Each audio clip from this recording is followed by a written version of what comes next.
But then what other evidence is there? Well, there's also, let's call it the evidence that's instantiated in the great religious texts of mankind, the great philosophical texts and the great literary texts as well. And I wouldn't exactly call that subjective experience, because you can garner it through your exposure to culture, but whether or not that constitutes evidence depends on what you're willing to define as and accept as evidence. So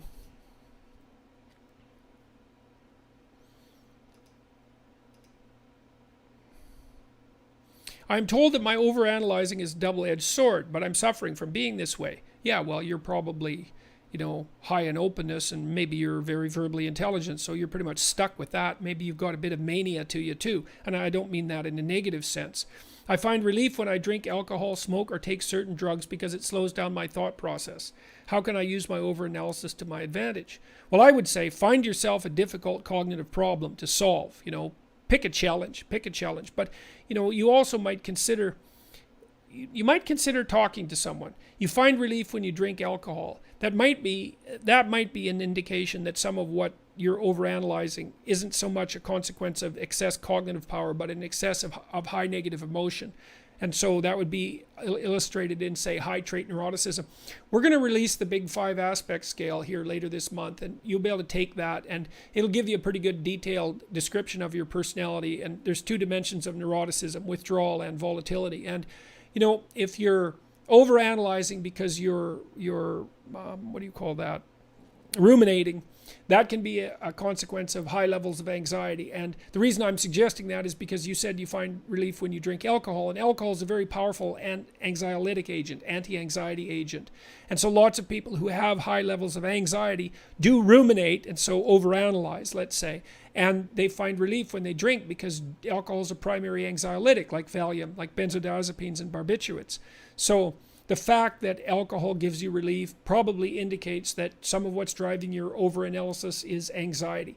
And then you could, exercise can really help with that. I would also recommend, this is something really to think about, I don't know what your eating habits are like or your sleeping habits, but if you are an anxious person and that's manifesting itself in, say, neurotic overanalysis, there's 2 things you can do very rapidly, 3 things really, that will help quell that.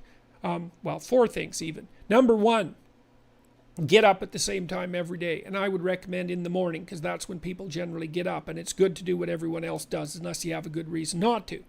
Number 2, eat a large breakfast, right? Keep it carbohydrate light. Don't eat toast and and Fruit Loops. That's not going to do the trick. Make it fat and protein heavy, and eat more than you want. You might say, I'm not hungry in the morning. It's like, this has nothing to do with what you want or what your appetite is. It's like, you need to eat in the morning.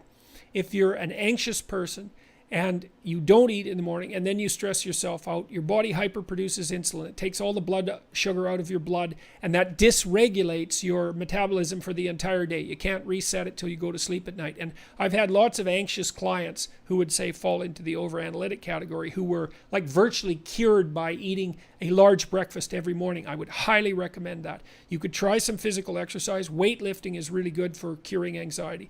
Another thing you could do, as I alluded to earlier today, is to make a schedule and start attending to your daily micro routines. So, you got to figure out what your overanalysis is. It might be cognitive, like maybe you have a very active mind, you're fast verbally. Are you fast verbally? One way you can find that out is to do something like write down as many words as you can that begin with the letter S, for example, in 3 minutes. Do that with a bunch of your friends. And if you're someone who writes down way more words than anyone else, then you're verbally fluent, and that might be driving some of your overanalysis. But my guess is that you're suffering from some rumination that's related to anxiety. And so I told you what I think the simplest ways are to rectify that. So I hope that works out for you. Let's see, what else have we got here?